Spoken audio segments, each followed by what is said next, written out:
create it, and I'll just introduce. He's gonna go first. Okay. Hi everyone. Thank you so much for coming to this Hackford 3 kickoff day. My name is Jordan, and I'm the director for Hackford. This is our third year. Super stoked to be here. Really, really appreciative for our collaboration with Trailhead. And this is the first time that we're doing this here, so I'm excited to see how this goes. This is a pitch and switch. Thanks, Decker, for hooking us up with this. And yeah, we have a lot of really cool stuff happening at Hackford this year. We had a great film screening last night, The Power of Glove. The filmmakers are here in town. They did a Q&A after their film last night, and they will also be talking about their work tomorrow at the Owyhee. We have a full program tomorrow at the Owyhee from 9:30 to 5, and if you want more information on that, download the awesome Treefort app if you haven't already. Or check the website, treefortmusicfest.com/Hackfort for more information. Let's see, I think we'll just turn it over to you guys, Garrett Goldberg and Gadiel Morantes, and take it away. This is the pitch and switch. Great, nice to meet you all. I'm Gadiel Morantes with Early Growth Financial Services. So just a quick 30 seconds on the exciting life of accounting, which is what my firm does. We do everything from outsourced CFO work, outsourcing the day-to-day transactional accounting, and then tax work and valuation work. But the reason we kind of put this together is that many of our clients are in the tech space and actively fundraising. And so we work really, really closely with venture capitalists like Garrett here. And putting events on like this is really important for the community, helpful for you guys, helpful for us, and it's a really great dialogue. So as we go through this exercise, we've done it a couple of times, but liquid courage with some beer here to get us comfortable up on stage. So we really like to keep this really fun and interactive. And so basically the structure of what we do, as you know, I look at hundreds of companies each month as they explore fundraising and kind of working through the process. And obviously Garrett on the venture capital side looks at these companies to potentially invest in them. So we came up with this idea of, hey, why don't we get in front of a group of startup founders and entrepreneurs and have them pitch their idea to us, and then we'll turn around and pitch it back to them. Garrett will give you a little bit more around that, but kind of the structure is 2 minutes you pitch to us, we'll pitch it back for about 5 minutes, and then you guys as the audience and the founders of the company can ask us questions and pepper us with questions for the next 15 minutes as though you're the investor and we're the CEOs and founders. So it's a little bit of a unique idea, and I'll let Garrett give a little bit more background here. Thanks. So I know a lot of you in the room. My name is Garrett Goldberg. I work at a company called B Partners in San Francisco, an early stage seed investing firm. I actually got my start here in Boise at the Angel Fund, so there's a good startup community here. The genesis of this idea is because we do hear hundreds of pitches a month, and so often we don't have a lot of time. They happen sort of in the flow, and so communicating your idea, communicating the value proposition, the problem you're solving is really important. If we, on our side with the volume, have to dig and force it out of a founder, it just becomes a lot harder to get to an investment decision there. And so this idea came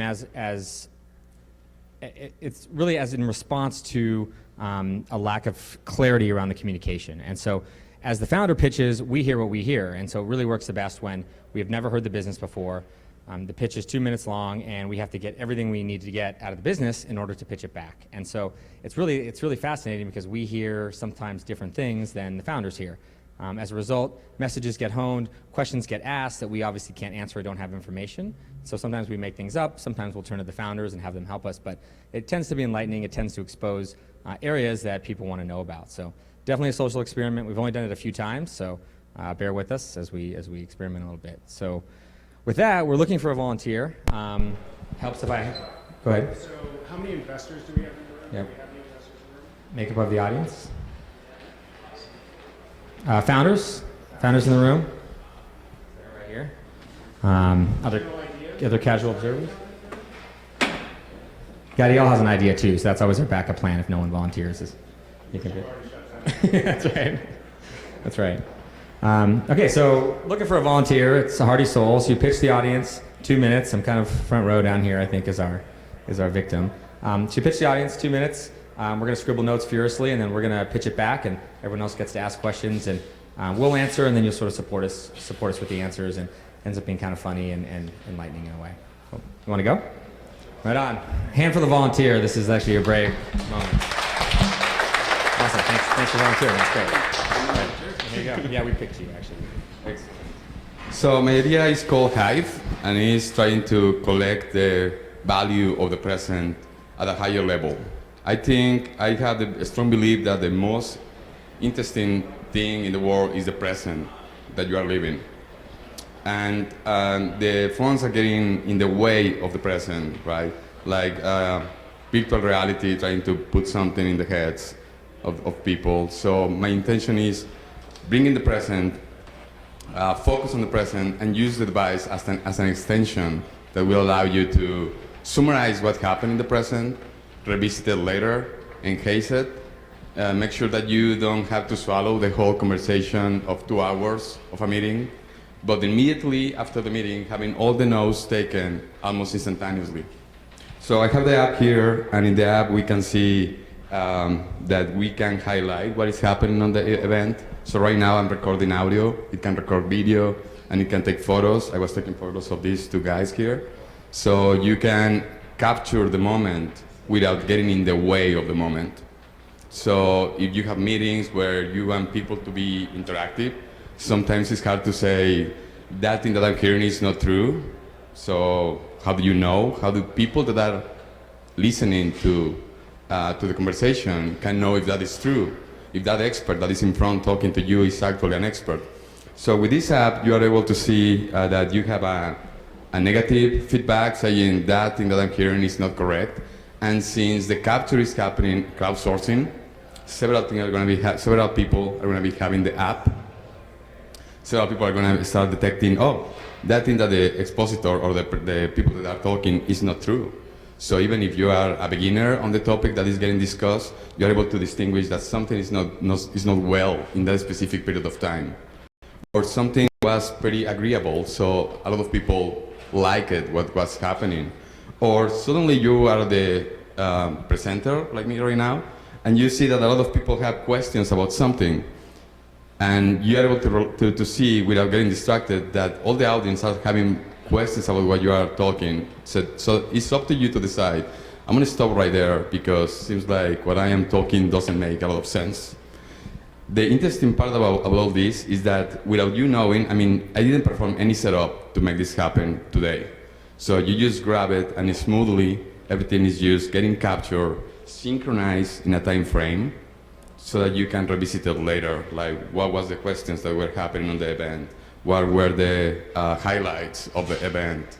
I don't want to swallow the 2 hours again, I just want to see the highlights. So the problem we're solving is increasing the value of the present so that you don't have to be hearing what is only popular. So you are hearing famous people that don't have much to say, rather than hearing semantic concept that is important. Concepts that are critical and evaluated by the crowd, not by one political entity saying this is the truth. The truth is what the crowd says, and the application is encouraging that. Questions? Okay. What was the name of the company again? Hive. Hive. Hive?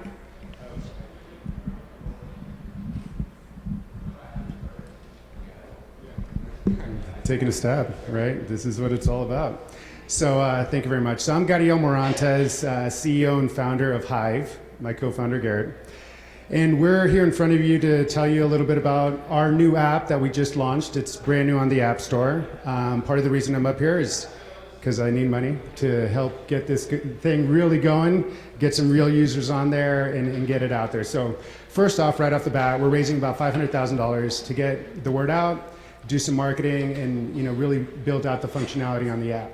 And what Hive does, it really helps the user, and we're hoping that we attract a lot of users, live in the moment versus being captive to their notebooks, their phones, being captive in a meeting where you've got people heads down working on your computer and not focusing on what the real dialogue is. Have you ever been in a meeting where you're furiously taking notes but not really engaging with what the person's saying? I think it just happened to me recently, in the last 5 minutes. But essentially, what we're trying to do is get the people to realize through this, it's almost like a dictation app for real time where it's collaborative within a meeting. You can have 10 people in a room. They're all in the app, kind of having launched that in the room. They have dialogue where they're jumping in and out of that. But then after that, it's kind of a crowdsourced function where people are either validating or critiquing what has been captured. Almost a Wikipedia type of engagement when you think about, you know, the content that's been captured from that so-called expert or what we're getting out of that meeting.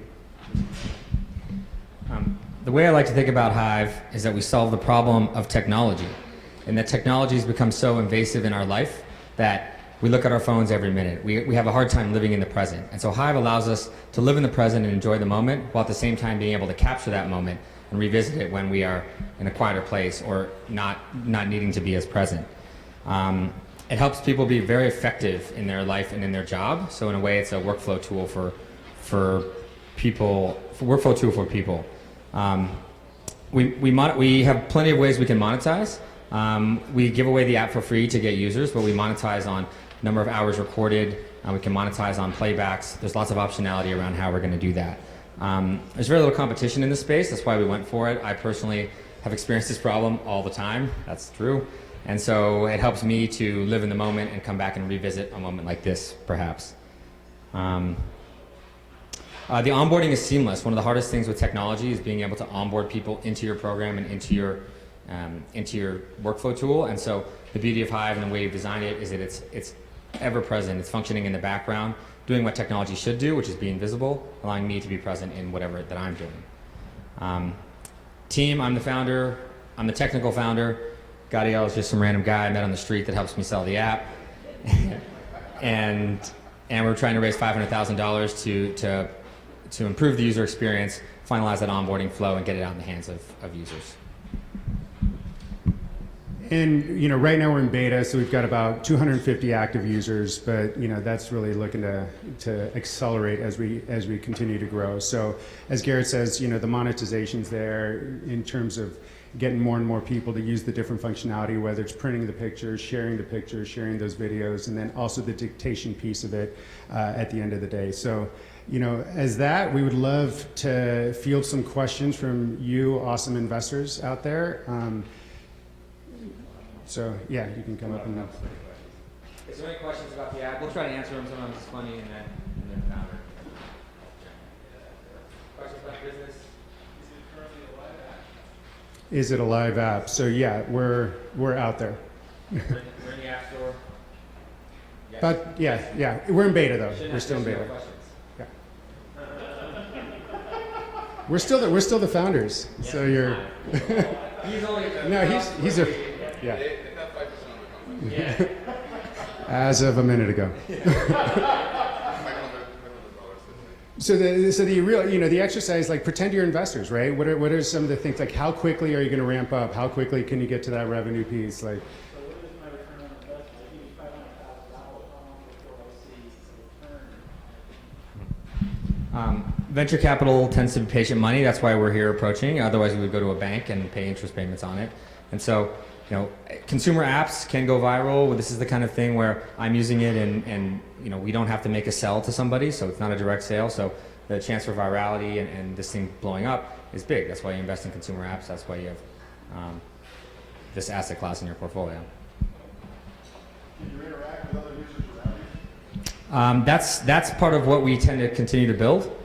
Yes, if I have Hive on in my pocket, it will be recording, and then if someone else in the conversation would like to interact, that's, I think, V2 of the product where we're going to build that functionality in.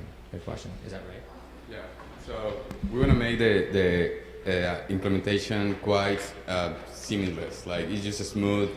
You don't have to set up anything. You just install the app and you are ready to rock. So by GPS, it detects that you are close, that you guys are getting together to talk about something in common, and then this is the great opportunity. The capability of features, I have a backlog of years, well, 2 years easily. And those are only coming from my head as a technology expert. So imagine a product guy jumping into the field and these getting into the hands of customers. It's just gonna be huge. It's a great opportunity for you, man. And we will build those features out as customers demand and customers request, and so we built some of that feedback into the app. No question. Yeah. What are you getting to the 500,000 for? We're going to hire a little bit. We're going to build out our dev team. We're going to prioritize some of these features and get to the minimum viable product. Although we're in the app store, I guess, right? So improve the product. Get out of beta. Don't get too beta. Okay, get to beta. But then a big component of that is selling, our first target audience is the individual user, but really we can capture those groups of users, whether it's groups of friends or, from the business functionality as you're having those meetings, that becomes a huge important component of it. So actively, figuring out a sales function or a sales tool and marketing ourselves. Ed, another question there? The revenue model. So it's a couple of different revenue streams where we're looking at the per user, it's just a free app out there, so you can just download it. But as we say, you unlock the features of how many playbacks do you get? You get 1 or 2 playbacks on the recording, whether it's the video, the photos, you can have that. But as you start sharing more and more of that content, that's where you start picking up, a 99 cents here, 99 cents there. We're going to have a subscription model, so it'll very much be like, $10 a month on depending the level of activity that you have. So we're still fine tuning that, but that's a great question. I think we have optionality in the revenue model about hours recorded, proximity and sharing. I think there's ways we can take a bit of a Slack approach with how much have you stored, how many hours have you used. So I think we're going to figure some of that out once we see how users interact with it. So I think we need to sync up after this because so the idea I was having is that it is free. So I want to vitally get everybody to I'll get there. So everybody gets to use it, but all the information is public. So if you are just driving a meetup or getting together with some friends and you just want to capture the moment, go for it. I want to get your attention. I think more than money, I believe in value. And value exchanges. And when it exchanges, it's going to acquire attention. So if a lot of people get the eyes and get the value that I'm generating with Hive, that we are generating, I'm sorry guys, that we are generating with Hive, is gonna be great. Still, there's a monetization pool that says, well, you want your content to be private. Okay, that's gonna cost you, right? You are selfish. Okay, so we are gonna charge you. We're gonna keep your set of meetings private. You have intellectual property, your highlights, your events happening, and you wanna upload more than one event per month. Okay, that's gonna be a little bit more charge. But if you're a normal user, we want to have you. We want you to use Hive. Maybe one more question? One more. A minute ago you mentioned MVP, so what's the hypothesis you're trying to prove before you decide to pivot? And how long do you need to know whether the hypothesis? Repeat usage. How many? Is this a daily thing? Is this an hourly thing? If consumers are only coming back once a month, or they're only turning it on at certain times, why? So trying to understand the usage patterns. Consumer apps are very different than enterprise play. So is this a daily? Is this always on my phone? Or is this something that's being uninstalled? And then frankly, there is an enterprise component that we can, bolt onto it, right? So we can sell this into sales teams, we can sell this into ops teams. I mean, we're looking for that additional path as well to continue to build out that product. So that's part of, the second round of MVP, but just seeing those numbers grow month over month is going to be hugely important. But frankly, we don't expect to pivot. We expect to go public in the next 5 years. That's really how we plan on getting everybody their money back. Good exit. No one asked about exit. So. Let's give him a hand. That's great. Thank you. All right, yeah. So you get kind of the platform and the way we're trying to kind of accomplish this. So we'd love another volunteer and another brave soul. There's entrepreneurs in the room. There's some hands raised. No one? Nobody's all right, here we go. Well, we've got two. So him first? Yeah, let me go first. You're up. You're standing. We'll take you. Taking all comers.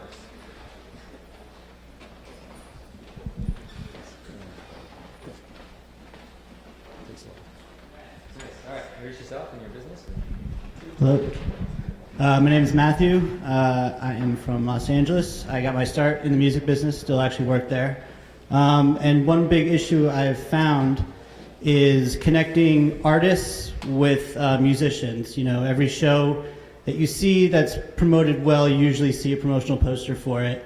That artwork is not easy to obtain nor cheap, but we believe we have a solution that can connect artists with musicians. The company's called Flatfile, and what we do is we have a database of promotional artists who typically hire out for around 1,000 plus per poster, but however, each of these artists have kill fees and other designs that they're currently working with that never really see the light of day. So we provide a platform that would allow them to post these images, sketches on a website and connect artists who are looking for a quick, cheap promotional poster with the musicians. We do this in a way that is seamless. It allows the musician to search through a bunch of different designs, find one they like, purchase it, provide the information that they need on it, the tour date, the venue, the date, all that, and then also allow for 3 revisions just to make sure that everyone is happy with the final product. And yeah, I think that's about it.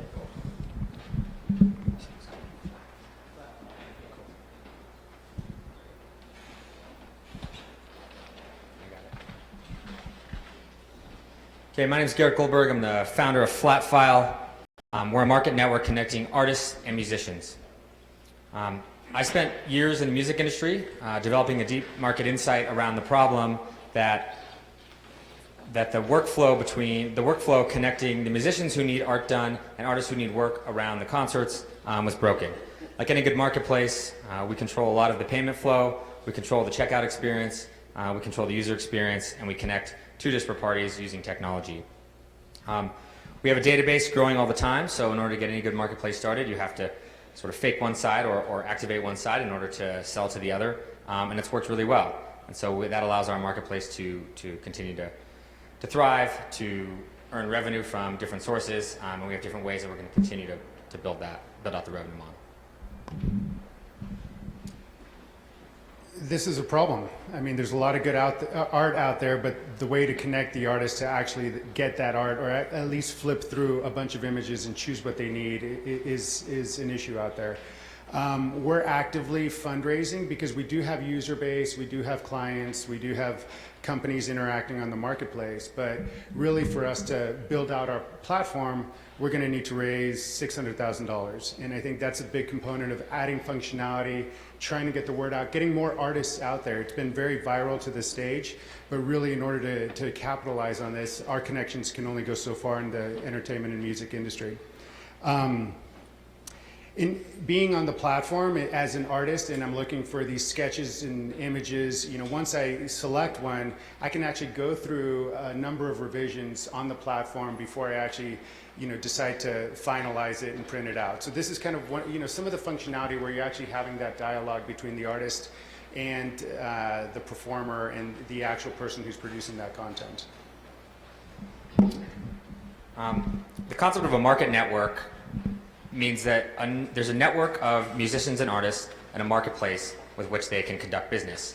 However, there's so much noise across lots of industries now that it's no longer sufficient. You have to activate that marketplace somehow.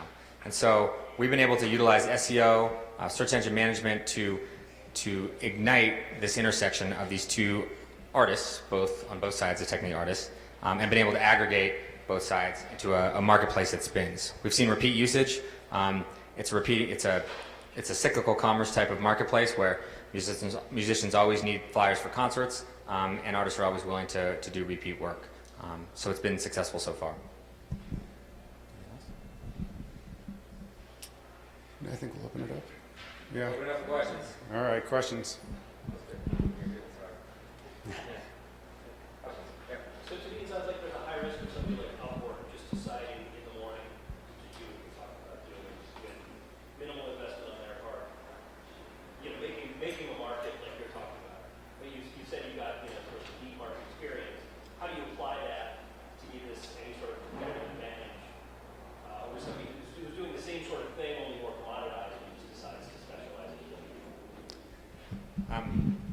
General marketplaces are a thing of the past. We really believe in vertical marketplaces, specific. Potentially Upwork could be a acquirer or could do some of this down the road. But really, the deep market insight, in my experience, allows us to ignite it and to get it going. Upwork is too general, so we're niche and we're focused, and that's how you start a business. Yeah. Thousands. So many artists. General artists. A lot. I can safely say a lot. We're getting there. Well, I would say there's a submission process where, I guess initially we would start with well-known poster artists, and these are people who bands are desirable to work with, but necessarily can't because they can't afford $1,000 for a promotional poster. So this allows these artists to post their other sketches or stuff that's been killed by other bands that's kind of just sitting around their studios, not getting any use, to post them at a lower price that allows smaller bands access to this higher level of work. So we'd start with those artists initially to get kind of the word out of this is a high level thing, and then open it up to any artist who wants to post their sketch. To post their sketch or their idea or their finished poster doesn't cost us anything necessarily to put it online. So essentially, we're taking the rejects and reselling them to a certain extent. So it's like, or the practice sketches. To a certain extent, it's like we have like a full, as an artist, I can have a full inventory of art that's not really seeing the light of day. Whereas as a startup band or a startup musician, I can be like, hey, that looks really awesome, and that's, getting a high quality piece of art for something that's been rejected or killed, as you say previously. Yeah. Every promotional artist has their fair share of somewhat finished sketches or ideas, and also a collection of posters that they've created, but for whatever reason the band, you said, oh, we're not going to use it, pay a trophy on it, and they're just sitting there waiting to use it. Essentially, yeah. But it also eventually will allow, if there's a young up-and-coming artist who's like, how do I break into this world of big posters? Yeah, and we are seeing, I think to that point, you think about crowdfunding sites where, even the film and music industry is starting to see more crowdfunding around supporting artists, supporting filmmakers, that type of stuff. So we're really attacking that vertical from a company perspective, I think. Other questions? What's the value proposition? The value proposition, there's a value proposition on all sides of the marketplace. I get to sell my unused inventory, recycling program. There's notoriety, there's efficiency in the marketplace, and we're going to make money for our investors. Right? Yeah, and as a startup artist, I get active, an active engagement with a well-known artist when I think about putting that poster together. So for them, it's added exposure, and for a startup artist that can only afford a few $100s to buy a piece of art, I'm doing it that way.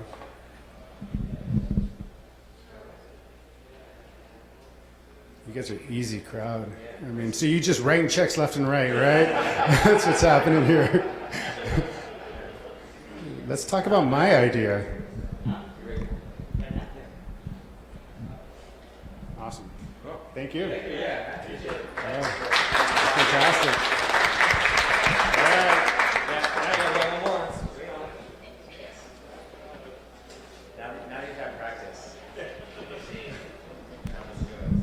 Okay, my name is Scott, and my product is in a prototype stage. And where I'm coming from is, in this country, fraud from people getting in fake accidents, things like that, is like a $7 billion problem. Russia had such a problem, they have guys mounting their iPhones on their dashboards just to record video when they're going back and forth to the store. So what I would like to do is produce a device about a little bit bigger than the size of a GPS unit that sits on your dashboard, gives you 270 degrees of video feed with audio, and has initially just removable storage. And as you drive along, it's recording your video, in a continuous loop. And then if you get into an accident, it stores that video and you can use that for evidence later. Or if a police officer starts to give you a hassle, you're recording it and you can use that also. In a future, attaching a Bluetooth backup camera to get virtually 360-degree view, and the ability at the touch of a button to upload the video via your cell phone to a remote server so nobody can take away your evidence. So that's basically what I'm doing here. It doesn't have a name even.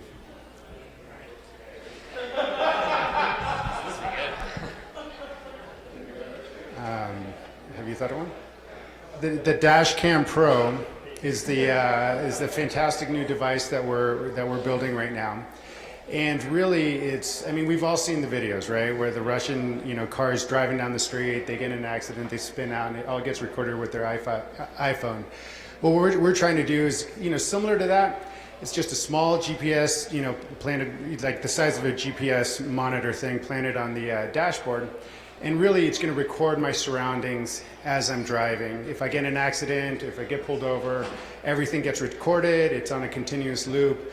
And it kind of equated to, we think something bad may happen, but I think about my neighborhood in the Bay Area.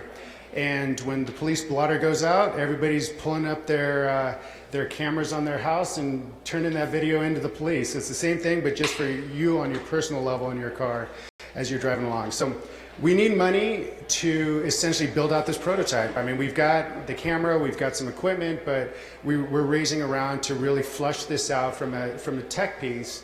Manufacturing will be done in China, but we're doing our beginning prototype builds at a tech shop locally. Things are going really well, and we see that there's a tremendous market out there. We can sell into insurance verticals from the accident standpoint. If I get in an accident and I can prove or give a tape to my insurance company, that can go a long way. It'll help increase safety from a fraud perspective, or if I'm getting hassled by the authorities or whatever else. So there's a lot of different abilities there, but we're very much still in prototype phase at this point. The Dashcam Pro will put attorneys out of business. It's a huge market. So not only is there a $700 billion fraud market, of which all of that that deals with vehicles, is that, I don't know, all that's as a result of vehicles and accidents, but there's a huge attorney market. So our TAM is much bigger than previously stated. Insurance and OEMs are not good at collecting data from cars and connecting with the consumer post selling the vehicle. And so not only do we provide data for insurance, we can provide data for the OEMs. The video product, our goal is not to eventually sell the hardware. Our goal is to get out of the hardware, to utilize to get these built into the cars, to work with the OEMs. But at first we have to prove a concept and prove the marketplace. We are working on a prototype, and so it doesn't take a lot of money. The cost of starting a business, hardware and software, has come down. So we're just looking to raise a couple $100,000 to get one of these working and proof of concept for the insurers. The team is just Scott right now. He's hiring. Cool.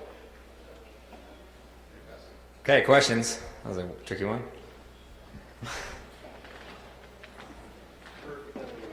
Yeah.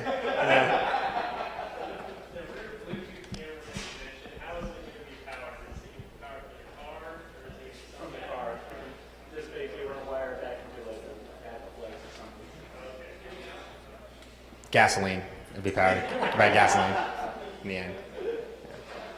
Yeah. It costs $49.99, which your insurance will pay for. Why not just mount your cell phone or your smartphone? Like the rest of Because I'm using it to text while I drive. Because basically, with a cell phone, you only have a forward view. This would give you about 270 degrees without the backup camera and allow you to see continuously on all sides. So if you get T-bone, you'll see the T-bone coming in. And then the loop recording as well, right? You've only got so much data on your phone before that. At least with this way, the loop recording will be fine. And we can't guarantee that your phone is in your car with you. I mean, if you leave it at home, if it's out of power, and so this thing always has power. The Dash Pro 2000 always has power. 2000 solar. No, it says solar power. Yeah. Could this footage be used against me if I cause an accident? Could the footage be used against you if you cause an accident? Absolutely. Because Big Brother is always watching. And the model with the delete button is an extra $10. So. That's awesome. It's totally worth it. That'd be the best $10 you ever spent. What else you got here?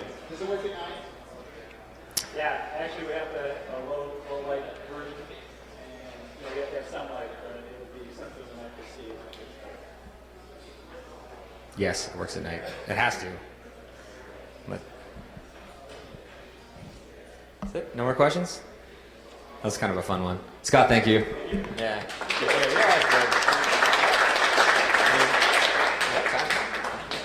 We have time for one more if anyone wants to go. The question, usually we get bombarded. Great.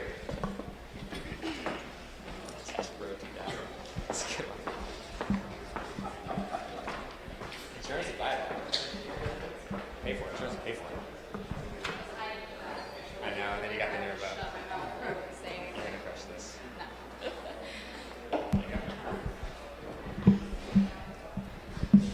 Hi, my name is Jessica Toth, and I am the founder of Brose & Company, and it's here locally in Boise. I'm from LA originally. I went to school in New York City for makeup, to be a makeup artist. I know it kind of seems like a joke, but it really isn't. I went to school to be a makeup artist in Soho, and so I've done a lot of different fashion shows and a lot of different trade shows, and I've been an expert in my field for about 15 years now. So at about 3 years ago, I ended up being homeless with 2 babies. And I was in a market here in Boise, and I didn't know anyone. I'd only lived here for 2 months, and kind of chaos ensued and things like that. And so I kind of picked myself up from the bottom and moved on and said, okay, what can I do? What can I do with my market that I know? I don't have any people here that I can go do makeup for, unless it's at a Sephora at the mall. And that wasn't conducive to having little kids and the hours and things like that. And so I went back to school to Boise State, and I created Brose & Company, which is technically, we develop, manufacture, and e-retail specialty disposable textiles. And that's the specific business description. But my product description is basically essentially a paper towel with a leak-proof bottom on the bottom of each sheet. So they're stacked together and bound on each side. So if you think about, if you're a painter, which most men here are probably thinking, what the heck is she talking about? I don't know what's going on. If you're painting and you use a paper towel to clean off your brush afterwards, you soak your brush and you wipe it off on the paper towel, right? And then you throw away the paper towel. The problem with paper towels is they soak through really quickly, and you throw them away. Even if you were to use a part of it, you just throw it away. So I created the absorbent towel with a leak-proof barrier on the bottom of each sheet and stacked them together so that each one you could wipe off and basically rip it off when you're done, but you have much more, efficiency, and your sheets are thick, and so it just doesn't absorb to the next barrier. And so it saves hundreds of thousands of paper towels each year and paper waste, and my product is a non-woven textile. Sorry, I've been sick, so non-woven textile. So we do save trees in that way. They use minimal wood pulp base. And the U.S. cosmetics industry will exceed $62 billion in 2016, of it which at least 30% is online and mail order already. And our first product, it lowers the germ transmission, improves the productivity, and reduces the waste of the professional makeup artist. And it helps makeup artists earn far more because you're not buying as many and you're not going between. So when I was in New York City, I would do fashion shows, and I have 11 seconds between each model to clean my brush.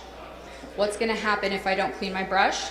Well, I'm putting a brush near someone's eye and near someone's skin. So say someone has a staph infection, has whatever type of skin disease, that's going to transfer between my customers. And so if I have 11 seconds, my only options are to buy an extra set of brush belt, an extra brush belts, which cost me $1,100 per set. That's how much they cost. So I'm going to either do that or I'm going to hire an assistant at $30 an hour to stand there with me at New York Fashion Week and clean my brushes between people. So I created my pad, goes onto your arm, it goes onto different surfaces, and it's easily you can make them in different sizes, and they're also used for the painting industry. So, thank you.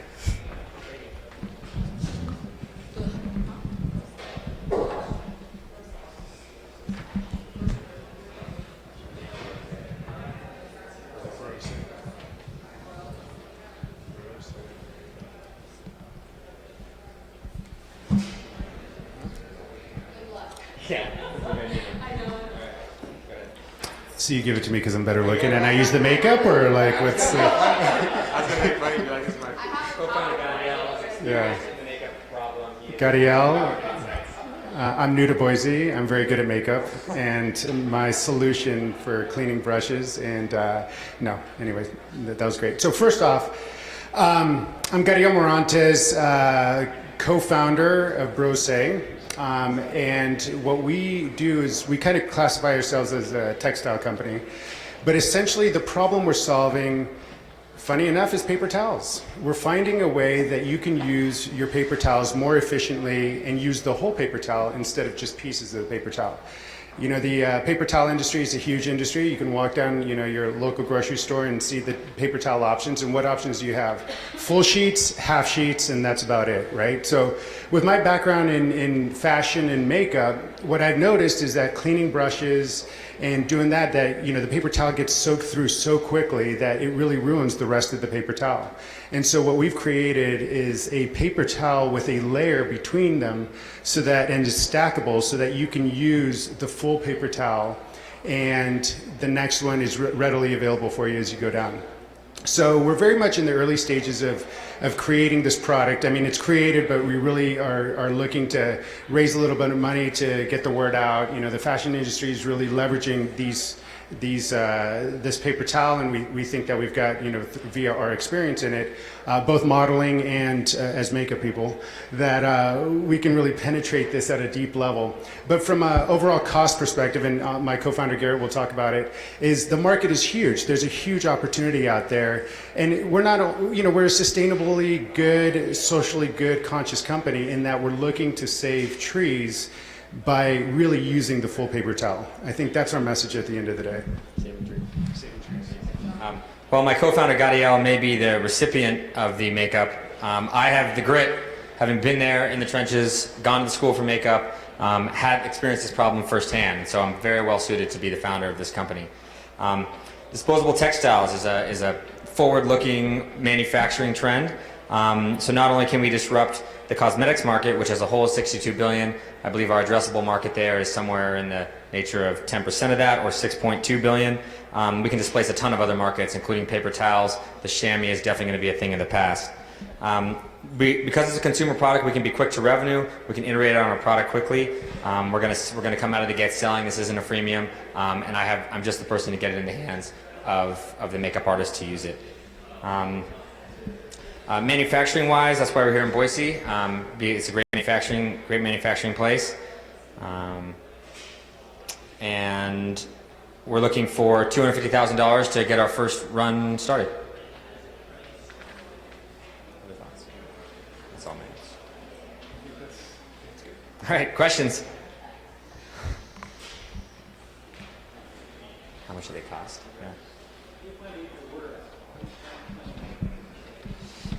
We're going to start marketing virally within the networks that I already have. When this works as well as it's going to be a must-have. From there, it'll go to the models, to people like Gadiel to use, and then from there we can penetrate other markets once we demonstrate how well the disposable textile works. Yep. How does the unit price of this disposable textile compare to the current cleaning methods that are out there right now? Wait, repeat that question? How much does this cost compared to how much the current system costs? So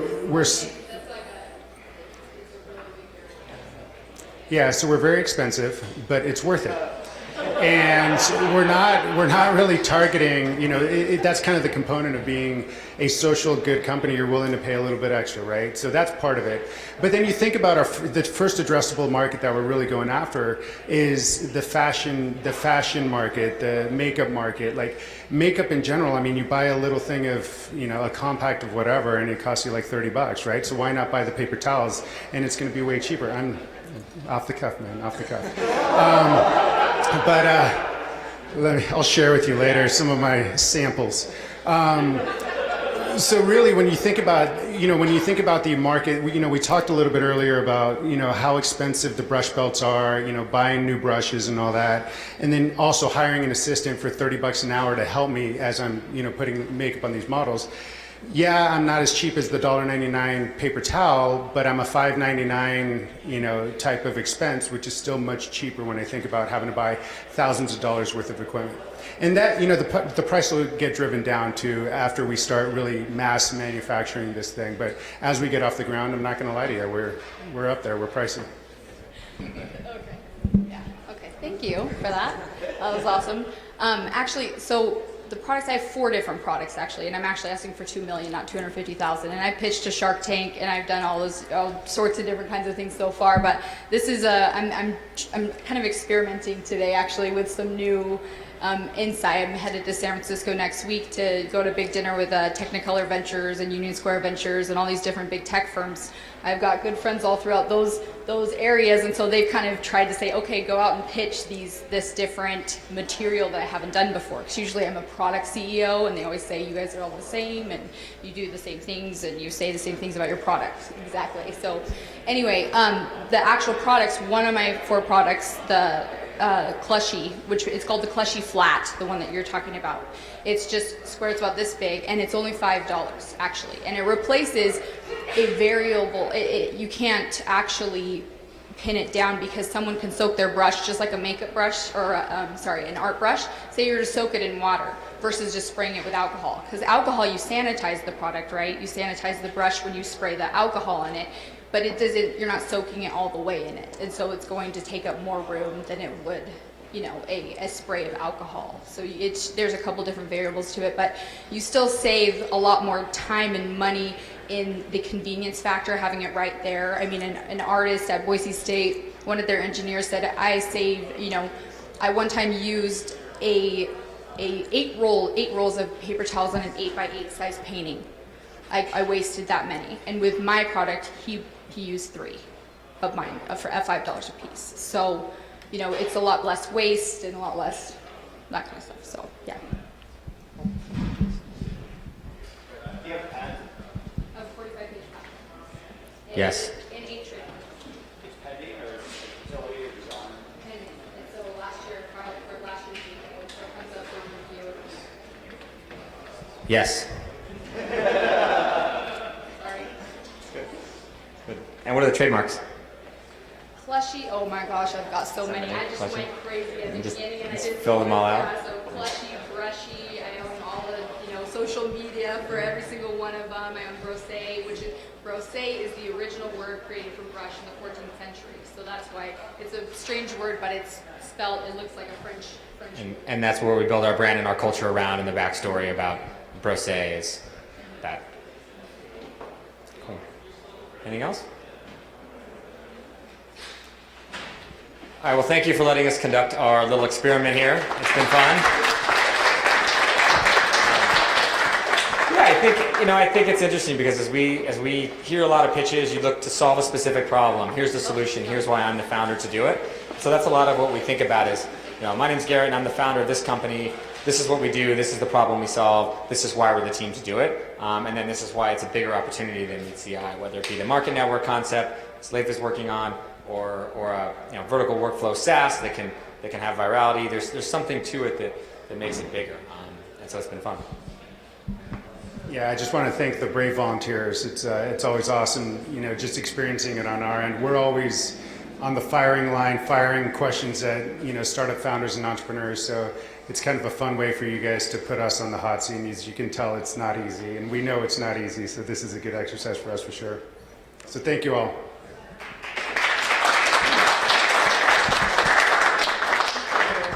Thank you guys so much for being here. Yeah, glad you made the trip. And thanks to everyone in the audience who came out for this. We are officially starting the social hour with beer, and I just wanted to let you guys know that this portion of the program was sponsored by Twitter. Our friend Emily Sheehan is coming. She's going to be giving a talk tomorrow at Hackfort, and she's a friend of Matthew. So thanks so much for that. Emily had a little trouble with the travel because the Denver airport was closed. So she'll be here as soon as she can, and also she'll be giving a little talk tomorrow over at the Owyhee at 10:30. So if you guys can come out for that. And stay around for 6 p.m. We have a fireside chat with David Zipper of 1776 and author and journalist Jeff Chu, who's been at Hackfort for the last 2 years. So that should be an interesting conversation. As you can see, we have the fire going. So stick around, have a beer. If you haven't picked up your t-shirt yet, see Janice at the front. She's got a whole table of t-shirts. So thank you guys so much, and we'll all be here. Thanks.